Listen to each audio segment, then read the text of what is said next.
안녕하십니까. 맥체인 성경 읽기 열왕기하 25장, 히브리서 7장, 아모스 1장, 시편 144편. 첫 번째, 열왕기하 25장, 예루살렘의 멸망과 바벨론 포로의 완성. 본문에 도움이 되는 배경과 맥락을 소개합니다. 열왕기하 25장은 남유다의 멸망과 바벨론 포로 시대의 시작을 기록한 절정의 장입니다. 시드기야 왕 9년에 바벨론 왕 느부갓네살이 예루살렘을 포위했고 그 포위는 2년 동안 계속되었습니다. 기근이 심하여 그 땅 백성의 양식이 떨어졌더라 라고 기록될 정도로 참혹했습니다. 결국 성벽이 무너지고 시드기야는 도망쳤으나 여리고 평지에서 붙잡혀 눈이 뽑히고 바벨론으로 끌려갔습니다. 바벨론 군대는 여호와의 성전과 왕궁을 불태우고 예루살렘의 모든 귀인과 백성을 사로잡아갔습니다. 남겨진 소수의 백성에게는 그달리아가 총독으로 세워졌으나 그는 암살당하고 남은 자들은 이집트로 피했습니다. 그러나 마지막 절에서 바벨론 왕이 여호야긴을 풀어주고 은혜를 베푸는 장면은 하나님이 아직도 다윗 언약을 잊지 않으셨음을 암시하는 희망의 단락입니다. 이 본문은 심판 가운데서도 언약적 소망이 사라지지 않음을 보여주는 결말의 메시지를 담고 있습니다.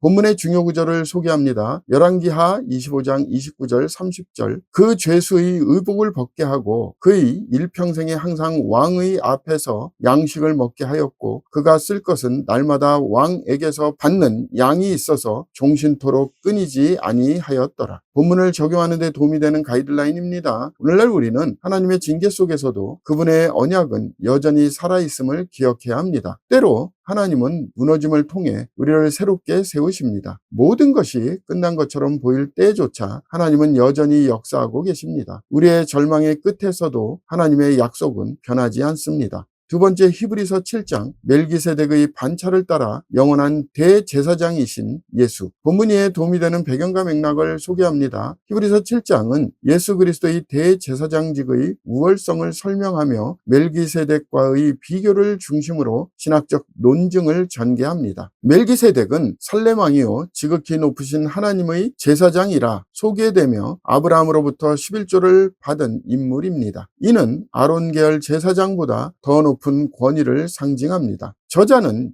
예수님이 멜기세덱의 반차를 따라 제사장이 되셨음을 통해 율법 아래의 제사 제도가 아닌 은혜의 새 언약이 시작되었음을 선포합니다. 그는 항상 살아계셔서 그들을 위하여 간구하심이라 라는 구절은 예수님의 중보 사역의 영원성을 드러냅니다. 히브리서 7장은 예수 그리스도의 제사직이 시간과 제도, 혈통을 초월한 영원하고 완전한 구속 사역임을 선포하는 결정적인 신약 본문입니다. 본문의 중요 구절을 소개합니다. 히브리서 7장 25절. 그러므로 자기를 힘입어 하나님께 나아가는 자들을 온전히 구원하실 수 있으니 이는 그가 항상 살아계셔서 그들을 위하여 간구하심이라. 본문을 적용하는 데 도움이 되는 가이드라인입니다. 오늘날 우리는 예수 그리스도가 단 한 번의 제사로 영원한 속죄를 이루셨음을 믿습니다. 우리의 중보자는 더 이상 인간이 아니라 살아계신 주님이십니다. 실패와 죄 가운데 있을 때에도 주님은 여전히 우리를 위해 간구하십니다. 그분의 중보로 우리는 매일 새롭게 일어설 수 있습니다.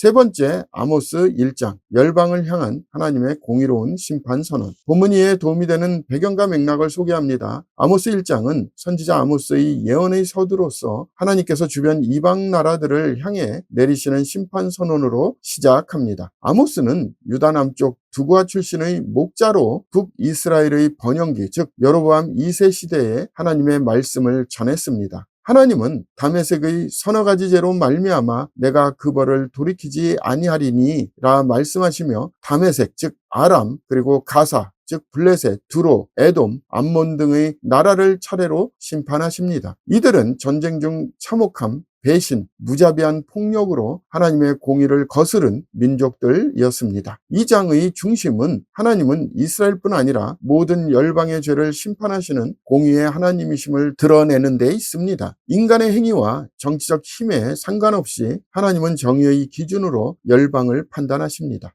본문의 중요 구절을 소개합니다. 아모스 1장 2절. 그가 이르되 여호와께서 시온에서부터 부르짖으시며 예루살렘에서부터 소리를 내시리니 목자의 초장이 마르고 갈멜산 꼭대기가 마르리로다. 본문을 적용하는 데 도움이 되는 가이드라인입니다. 오늘날 우리는 하나님의 공의가 민족과 경계를 넘어 모든 세상을 향해 동일하게 임함을 기억해야 합니다. 하나님은 권력자나 제도에 얽매이지 않으시며 인간의 불의와 잔혹함을 반드시 심판하십니다. 교회와 그리스도인도 세상의 불의에 침묵하지 말고 하나님의 공의에 참여하는 삶을 살아야 합니다. 오늘의 마지막 본문 시편 144편 전쟁의 하나님을 의지하는 다윗의 찬양과 기도. 본문 이해에 도움이 되는 배경과 맥락을 소개합니다. 시편 144편은 다윗이 전쟁의 위험 가운데 하나님의 보호와 구원을 의지하며 부르는 찬양시입니다. 나의 반석이신 여호와를 찬송하리로다. 그가 내 손을 가르쳐 싸우게 하시며 내 손가락을 가르쳐 전쟁하게 하시는도다. 라는 고백은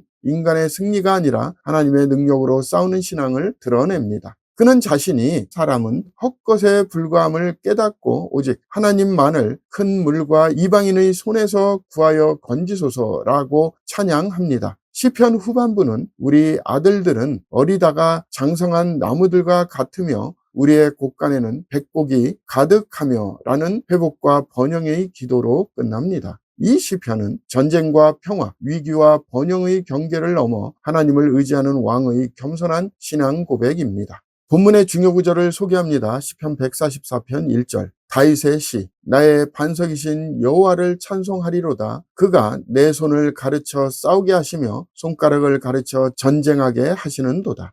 본문을 적용하는 데 도움이 되는 가이드라인입니다. 오늘날 우리는 인생의 전쟁터에서도 하나님이 싸우시는 분이심을 믿어야 합니다. 인간의 능력과 전략이 아니라 하나님의 도우심이 승리를 이룹니다. 삶의 위기 속에서도 찬양은 하나님을 향한 신앙의 무기입니다. 주를 의지하는 자는 어떤 전투에서도 결코 혼자가 아닙니다. 오늘 아모스서가 처음 나오므로 아모스가 쓰여진 목적을 소개합니다. 아모스서는 하나님의 공의와 의의 회복을 외친 사회적 영적 경고서입니다. 당시 북이스라엘은 외적으로는 번영을 누렸지만 내적으로는 불의와 타락, 형식적 종교로 병들어 있었습니다. 하나님은 목자 출신의 평범한 사람 아모스를 통해 오직 정의를 물같이 공의를 마르지 않는 강같이 흐르게 할지어다 라고 외치게 하셨습니다. 아모스서는 하나님께서 열방뿐 아니라 선택받은 백성에게도 동일한 공의의 잣대를 적용하신다는 것을 강조합니다. 풍요와 제사가 신앙의 본질을 대체할 때 하나님은 그것을 가증히 여기십니다. 그러나 심판의 메시지 안에서도 내가 그들을 그 땅에서 뽑아버리지 아니하리라 라는 회복의 약속을 남기십니다. 결국 아모스서는 하나님의 백성이 진정한 경건과 사회적 정의를 함께 세워야 함을 가르치며 형식이 아닌